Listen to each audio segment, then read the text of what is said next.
ইনশাআল্লাহ আমরা তোমাদের জন্য দোয়া করি।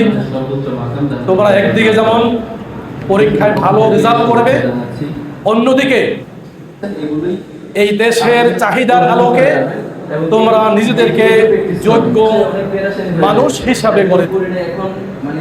আল্লাহ সুবহানাহু ওয়া তাআলা আমাদেরকে সৃষ্টি করেছেন সম্মানিত করে, ওয়ালাকাদ কাররামনা বানি আদম।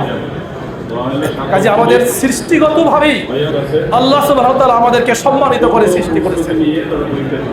কিন্তু যখনই মানুষ তার সেই সম্মানের জায়গাটাকে অবলম্বন না করে বরং তারা বস্তুবাদীর দিকে ঢুকে পড়েছে, তখনই তাদের সম্মানকে হারিয়ে ফেলেছে, তাদের ঐতিহ্যকে হারিয়ে ফেলেছে।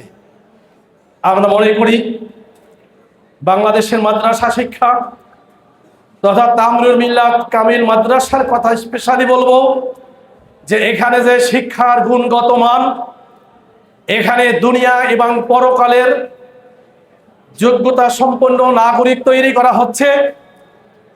আল্লাহর ওই আয়াত রব্বানা আতিনা ফিদ দুনিয়া হাসানাতাও ওয়া ফিল আখিরাতি হাসানা ওয়া কিনা আযাবান নার, এই আলোকই এই মাদ্রাসার শিক্ষার্থীকে তৈরি করা হয়েছে বা হচ্ছে। আমরা আশা করি তোমরা আগামীতে বাংলাদেশের যে সংকট, সেই সংকট দূর করে আগামীতে একটি সুন্দর সমাজ বিনির্মাণের দিকে এগিয়ে যাবে ইনশাআল্লাহ। তোমাদের পরীক্ষাকালীন সময় তোমাদেরকে আল্লাহ সুস্থতা নিয়ামত দান করুক, তোমাদেরকে মেধার আরো প্রখরতা দান করুক। তোমরা যেন যা অধ্যয়ন করেছো সেটা যেন তোমরা পরীক্ষার খাতায় সুন্দরভাবে লিখে ভালো রেজাল্ট করতে পারো।